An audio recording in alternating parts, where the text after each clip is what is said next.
Welcome back to Investing Talk Podcast. Today we're looking at Oklo.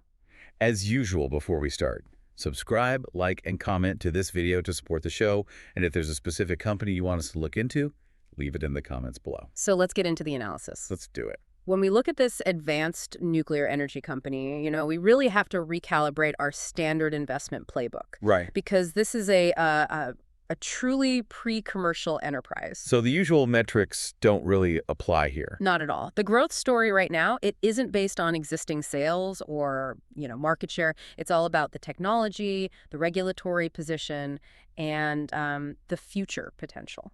Okay, so let's unpack that, because when you say future potential, you look at the balance sheet and the revenue number is tiny. And it's negligible. But the hype, the market cap, it's huge.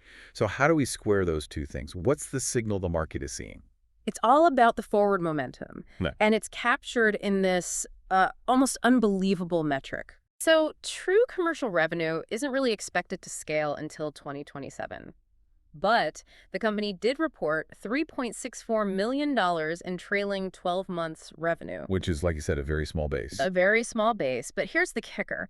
Analysts project that this reflects an extraordinary 1,184% growth rate. Wow. Okay, so that number, that 1,184%, even from a low start, that acts like a beacon. Exactly. For you, the listener, what that percentage really tells you is that the market and some early customers are showing massive conviction in the tech. It's not just statistical noise. It's proof that the early R&D contracts are, turning into actual, albeit small, payments.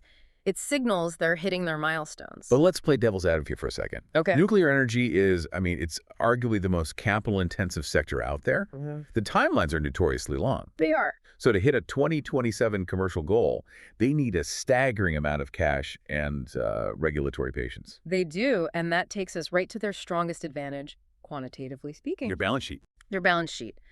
They are sitting on $683 million in cash right now. That is a serious war chest. Think of it as their construction and regulatory war chest. This cash gives them an extremely long runway. Years, really. Right.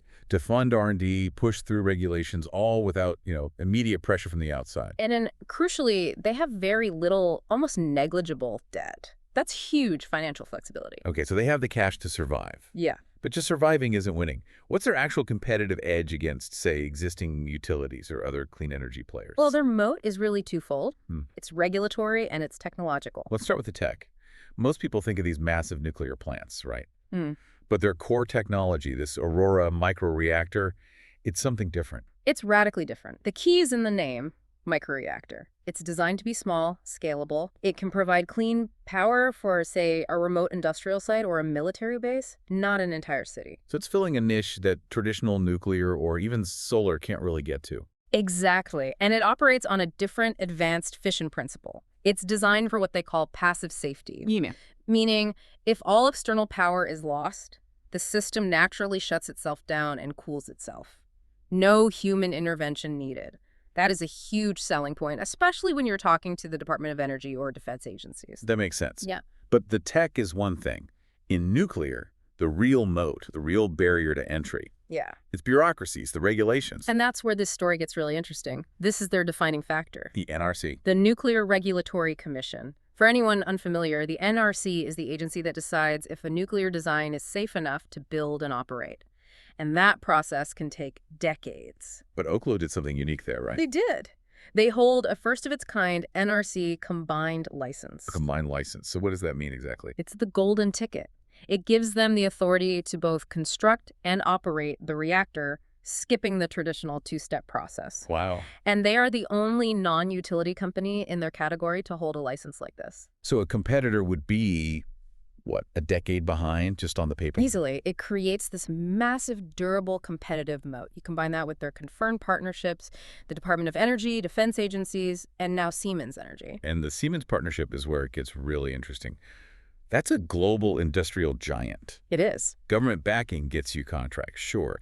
But a partner like Siemens, that validates that the technology is ready for mass manufacturing, not just a one-off demo. Absolutely. Yeah. It suggests confidence that they can scale the Aurora microreactor from a prototype to a real product. That combination is why market expectations are so incredibly high.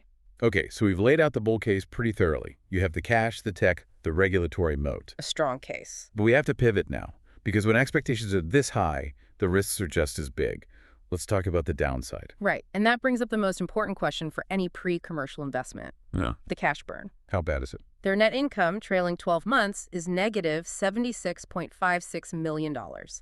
EPS is negative 0.58 cents. And that's all being funded by that big cash pile we just talked about. Exactly. The $683 million is their fuse. As long as they keep hitting milestones, the fuse is long enough. But any significant delay... Shortens that fuse. Considerably. And then there's the elephant in the room. The valuation. The price-to-book ratio. It's significantly above the sector average. And for you listening, what that means is the market is assigning enormous, almost perfect value to the future earnings power of their assets, not what they're worth today. So flawless execution is basically priced in. Any disappointment could lead to a brutal correction. A very brutal correction.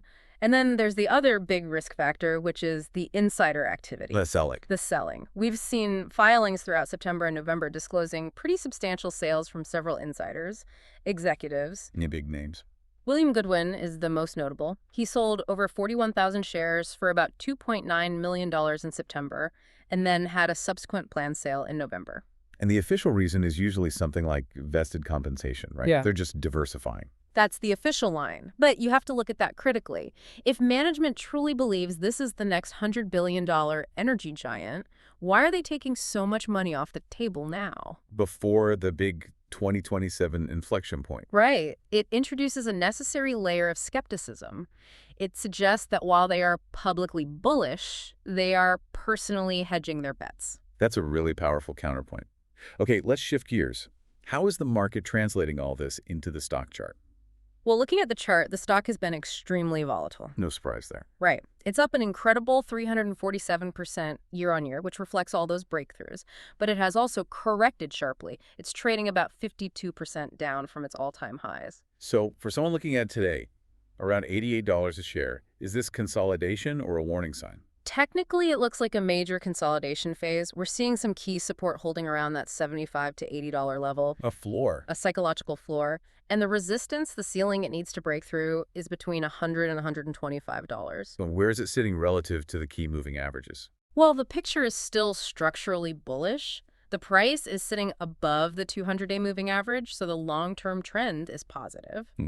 But it's trading way below the 50-day moving average, which tells you the near-term pressure is pretty intense. Okay, so let's talk catalysts. What could push this past that $100 resistance level in the short term?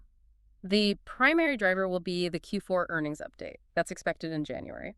And people won't be looking for revenue. No, they'll be looking for clarity on milestones, updates on the Aurora construction schedule, confirmation of the cash runway, that kind of thing. What about those government contracts we talked about? That's the second driver. We're watching for any news about a Department of Defense pilot project or maybe new DOE grants. An announcement there would be huge. And then there are just the market mechanics. Correct. Index rebalancing in December. If the stock gets included in new ETFs, you could see mandated institutional buying. A liquidity boost. A nice liquidity boost. And of course, the long-term catalysts are all tied to that 2027 commercial deployment. But even before then, you're listening for rumors. Whispers of partnerships. Exactly. Potential partnerships with major global utilities, maybe international licensing deals. A big international utility deal would be a true game changer. So to sum it all up. It brings us to the final thesis. Oklo presents this rare duality. Yeah, a two-sided coin. It's a really compelling long-term hold because of its first-mover status, the NRC license, the cash, but you have to go in with your eyes wide open to the short-term volatility, the high valuation, and the questions raised by that insider selling. you're balancing this immense game-changing potential against the certainty of more regulatory hurdles and that massive cash burn. So if you're a learner tracking disruptive energy, this is a fascinating story to watch. Make sure you subscribe so you don't miss our next analysis.